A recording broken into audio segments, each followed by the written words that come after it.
আলাইকুম, কেমন আছেন সবাই? আবারও আপনাদের মাঝে আমি চলে আসলাম খুবই মজার একটি ভাজি নিয়ে। আজকে আমি আপনাদেরকে কলই শাক ভাজি করে দেখাবো। তো যারা আমার ভিডিও দেখবেন অবশ্যই এটি লাইক দিবেন পুরো ভিডিও দেখার জন্য। আশা করি আপনাদের ভিডিওটা অনেক ভালো লাগবে। তো দেখতেই পাচ্ছেন আমি কিছু কলই শাক নিয়েছি। তো কলই শাকটা খুব ভালোভাবে কেটে নিয়েছি, একটু মানে চিকন চিকন করে পলে নিয়েছি। তো শাকটাকে পরিষ্কার করে ধুয়ে নিয়েছি আমি। তো চুলায় আমি একটা প্যান বসিয়ে দিয়ে এখানে আমি পরিমাণ মতন তেল দিয়ে দেবো। আর শাকটাকে আজকে আমি সিদ্ধ করবো না, আমি যেভাবে ভাজি করি এভাবে ভাজি করলে কিন্তু শাকটা টেস্টটাও খুব নষ্ট হয় না, আর দেখতেও খুব সুন্দর হয়। কালারটা একটু সবুজ সবুজ থাকে, খেতে অনেক মজা হয়। তো বড় সাইজের একটা রসুন আমি এখানে দিয়ে দিয়েছি, আমি মানে ছেঁচে দিয়েছি। এই রসুনটা কিন্তু ছেঁচে দিলে কিন্তু গ্রানটা খুব ভালো হয়। সাথে 2টা আমি শুকনো মরিচ দিয়েছি, আর এখানে আমি একটু বেশ পরিমাণ করে আর কি একটু পেঁয়াজ কুচি দিয়েছি আর কিছু কাঁচামরিচ দিয়েছি এখানে। তো খুব সুন্দরভাবে একটু সব একসাথে ভেজে নেব।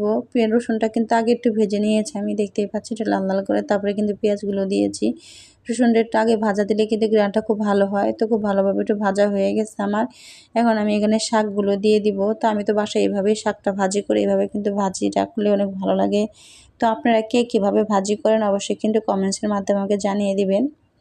তো শাকটা আমার খুব ভালোভাবে দেওয়া হয়ে গেছে। আমি একটু হালকা একটু উল্টিয়ে পাল্টিয়ে দিব। এভাবে উল্টিয়ে পাল্টিয়ে দিলেই শাকটা নরম হয়ে যাবে।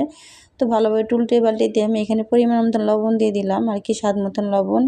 আপনার যতটুকু লাগে ততটুকু দিবেন। তো স্বাদ মতন লবণটা দিয়ে আমি খুব ভালোভাবে আর কি নাড়া দিয়ে দিয়েছি। শাকটাতে কিন্তু অনেক পানি বের হবে, তো ভালোভাবে একটু মিশিয়ে দিতেছি আমি। এভাবে যদি কলই শাকটা ভাজি করেন কালারটা কিন্তু কখনো নষ্ট হবে না, খুব ভালো লাগে, কালারটা সুন্দর হয়, খেতে অনেক মজার হয়। তো একটুখানি ভালোভাবে নাড়া দিয়ে আমি ঢাকনা দেবো কিছুক্ষণের জন্য, একটু সিদ্ধ হওয়ার জন্য।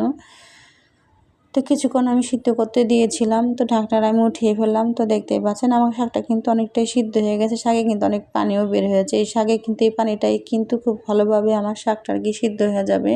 তো ভালোভাবে এটা আমি উল্টিয়ে পাল্টিয়ে দিতেছি।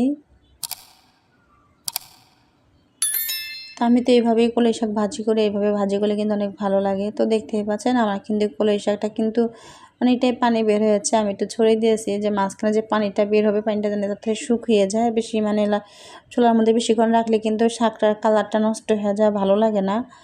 তো এইভাবে একটু ছড়িয়ে ছড়িয়ে দিয়েছি, আর চালটা একটু বাড়িয়ে রেখেছি যেন না লেগে যায়। আমি চারপাশটা একটুভাবে নাড়া দিতেছি। আর শাক কিন্তু ধরে গেলে বা পুড়ে গেলে কিন্তু গন্ধ হয়, খেতে কিন্তু ভালো লাগে না। তো খুব সুন্দরভাবে আমি উল্টে পাল্টেছি যেন শাকের গায়ে যেন কোনো পানি না থাকে। তো দেখতেই পাচ্ছেন খুব সুন্দরভাবে কিন্তু আমার শাকটা অনেক ভাজা হয়ে গেছে, শাকের গায়ে কিন্তু কোনো পানি নেই।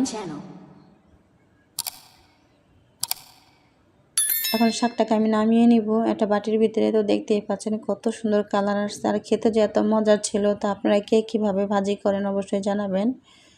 তো ভিডিও যদি ভালো লাগে অবশ্যই লাইক কমেন্ট শেয়ার করে দিবেন। আজকে এই পর্যন্তই, ভালো থাকবেন সবাই, আল্লাহ হাফেজ।